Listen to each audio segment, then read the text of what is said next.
Fact number 1. Transgender is not a disease. This is not my opinion. This is facts from the World Health Organization and the American Psychologists Association. Just like gay people don't have a disease. Fact number 2.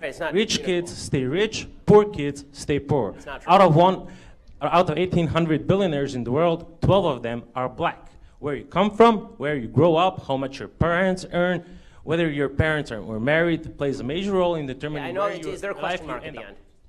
Fact number 3. I would just like to remind you that hate speech is not free speech. Yes, it is. And my question is, since facts don't care about your feelings, why did you use false facts? Okay, so none of the facts that I used are false. First of all, yes.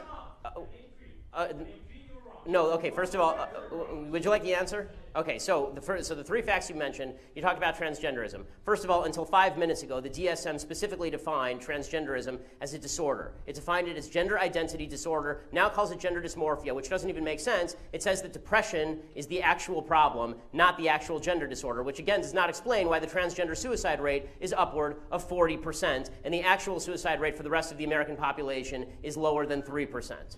Okay, so that's number 1. Number 2, you talked about income inequality, and you suggested that all wealth is inherited. This is nonsense. According to the IRS statistics, if you are born into the bottom 20% of wage earners in the United States, you will not be one of the bottom 20% of wage earners in the United States. 90% of people will not be within 15 years. There's tremendous wage mobility in the United States of America. Plus, there is not a group of people who just sit at the very top and stay there. People move up and down, in and out of the 1%. 1% just defines the line of income. It doesn't define the people who are in that 1% of income. I've been in the 1%. I've been out of the 1%. It will happen to lots of people. People who are older tend to be more likely to be in the 1%. They weren't once in the 1%. What happened?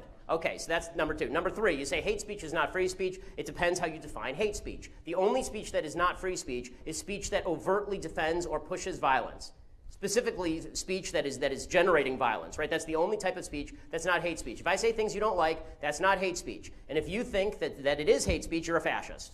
End of story.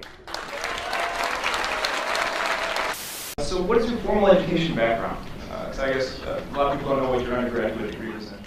So I was at UCLA in political science and then Harvard Law School. Okay. So you don't have, you wouldn't consider yourself an expert in sociology? I mean, I don't consider sociology a particularly expert field, but go ahead. I think I'm able to read a sociological study.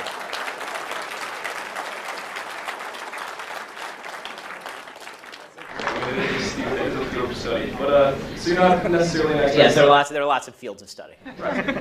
Well, what I'm getting at is there's a lot of topics. Let's put it this way, I know a lot less about welding than I do about sociology.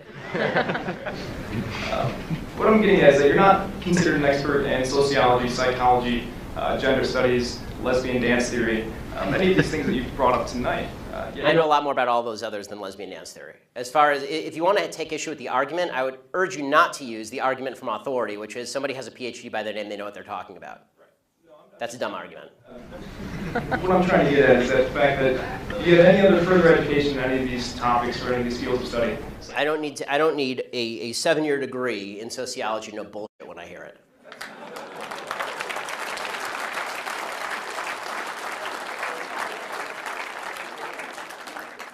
And granted, that's your opinion. Right, because I'm here, yeah, giving it. That would mean that you're also offering kind of an unqualified opinion on a lot of these topics. See, again, you're just making the argument from authority. I don't think slapping a PhD from Ferris State next to your name makes you an expert in all things in the field in which you propose to speak. Okay, the fact is that either my argument's good or my argument's bad. Citing to my credentials is a really bad way of making an argument. It's like it's actually the equivalent of, it's so funny, when people do this, it's the equivalent of actually a religious person saying, citing to the Bible for an argument. I'm a very religious person, right? I mean, see this? It's the yarmulke, okay? I'm a religious person, okay? I never cite to the Bible. The reason I don't cite to the Bible is because that's an argument from authority.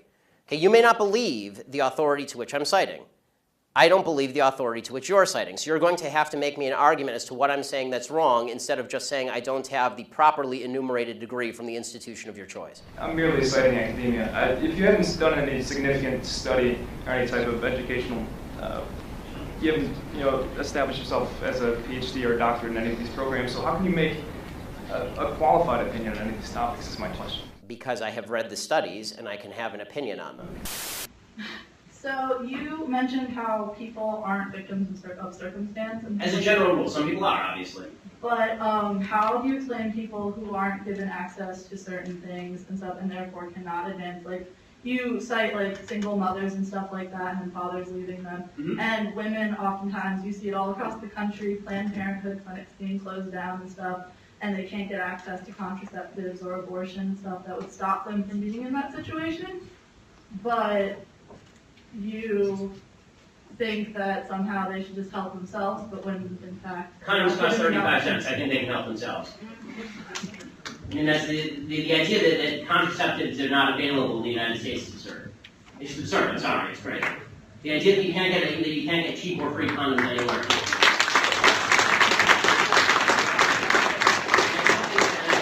I don't think that killing babies is the solution to you making bad sexual decisions. End of story. I mean, I don't see why, the unsuccessful decision that you made was the decision to have sex out of wedlock and then get pregnant out of wedlock. That decision is not alleviated by killing the product. So, since you're going to say mothers are forced to be parents, should you then also incite like laws or something like that, since you're going to force these women to be parents, that force men to be fathers? Well, and there already are. It's called paternity They're tests. not fathers because they walk out and leave their kids, and then you have this, as you cite. Yes, absolutely. I'm in favor of that. It's called marriage, and the left undermined it. It was awesome. The system of marriage was the greatest boon to women of all time. Then feminism came along and said women need men like fish need a bicycle. And it turns out that women need men like women need men. That's because we live in a society that's set up so women can't get as far as men. No, it's because God created wombs. So women should just, say suck it and have a child, suck it up and have a child? Well, if you get pregnant, yes, because you don't get to kill things just because it's in your uterus. It's my body. How about you just stay out of it? How about it's dating? How You about don't get to kill it you're because it's in talking there. so much about how... I don't care about your appendix. Right? I don't care about your thorax. I don't even care about your uterus. I care about what's in it. And I can take out my appendix if I don't want it, so why can't I take out other parts of my body? Because they're not independent living human beings. They're not independently living human beings when they're a bundle of cells. Oh, okay. So let me get this. At what point? So okay, let's assume that your scientific knowledge is vast. Let's assume your scientific knowledge. So are you also against partial birth abortion? I think I don't understand why people would have At what point does that bundle of cells become a human being in your view? Sorry. No, really. I mean, this is. I just need to calm down for a second. Sorry, did I Do you want to go to another question?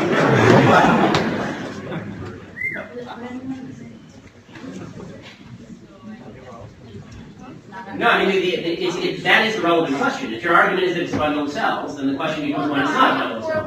Unless it's a threat to the mother, late term abortion shouldn't happen. But if it's a threat to the mother's health, or the mother, I don't see why he would force a living human being to give birth to that. Because it's another living human being. So you're going to kill the mother to save the baby? And no, hold on. You're talking about a case where the mother's life is in danger. I don't know what you're talking about. Care and stuff after they're born. I agree with you that abortion is an exception when the mother's life is in danger. But the concept of bodily autonomy means that I don't have to give up any part of my body unless I say so. The baby is not part of your body. The baby is your baby. Nurture. Really, my wife is pregnant right now, and she's 30 weeks pregnant. Yeah. And 32. That baby is kicking the living crap out of her. Okay, that is a living human being in there. Okay, and I promise you that it is not a bundle of cells. Okay, I can guarantee you it's not a bundle of cells because that is a baby. Okay, and I'm sorry, but a bundle of cells that is requiring her. You're technically a bundle of cells right now.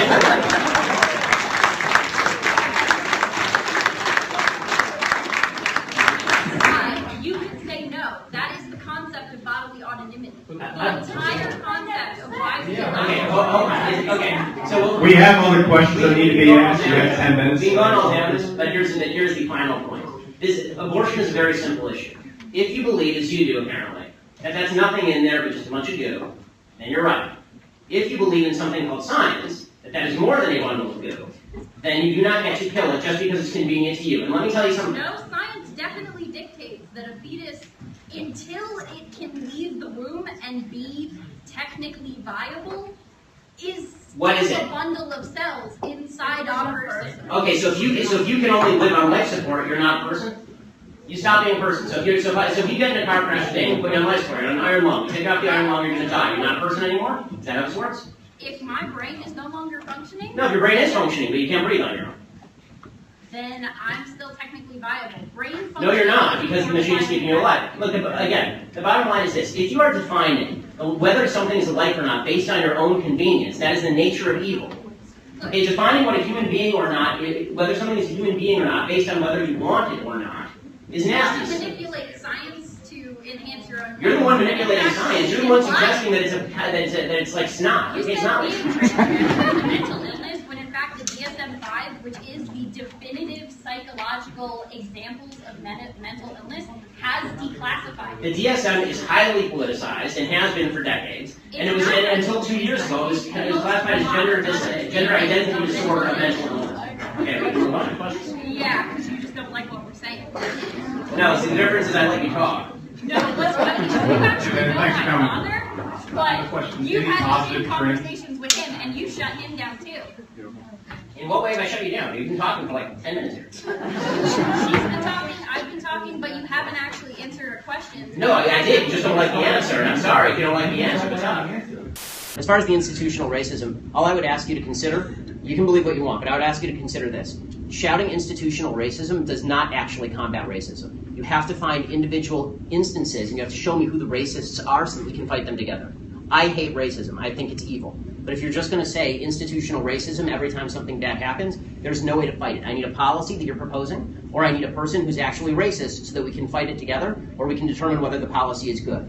What I find really problematic is the virtue signaling that I see by so many people on the other side, which is, I don't have to give you the racist, I don't have to tell you who he is or what measures I'm proposing.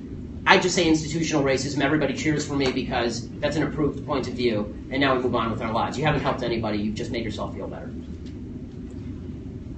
If you want to, have her respond, please. Well, I think that institutional racism in and of itself, first of all, I would say that the majority of the people that do bring up institutional racism do also have solutions as to how to combat it. But which invariably involve encroaching on other people's liberty. But yes. Well, I would just say that there is kind of, again, I feel like you're painting a wide and diverse group of people with the same brush and saying that if you can't point to a policy or if you can't point to a person, then you're just wasting everyone's time. And I think that a lot of people are trying to point to policies. And while I think that the idea of pointing to a racist person is fundamentally in contrast with the idea of institutional racism, because institutional racism grapples with implicit bias in the society as a whole, or not like a ghost in the machine, but in individuals. Unless you're connecting that to a policy, it's a cop-out. Because now we're ghost hunting again. If you just said to me, we have a problem in American society, income inequality, right, is a problem in American society. If you just gave me any problem, and I said, well, that's the Bilderbergs' fault, right? That's the fault of the Bilderbergs, right? It's a conspiracy, it's the fault of the Bilderbergs, right? There are all these conspiracy theories about the Bilderberg group. Now, let's say that it's the Bilderbergs' fault, or it's the Protocols of the Elders of Zion. It's whatever it is. There's some conspiracy out there. You would say to me that's not useful because what are you even talking about? When you say institutional racism, it's too broad. You at least have to name me the institution. Which one is the racist one? Which institution is racist? Tell me which, so we can fight it seriously. So we can fight it together. Just shouting slogans like institutional racism it's not effective. Shouting white privilege is not effective. I want to be on your side. I do. I want to fight racists. I think racism is. I think racist behavior is evil. I want to fight it with you, but I can't fight it if you're not showing me what it is.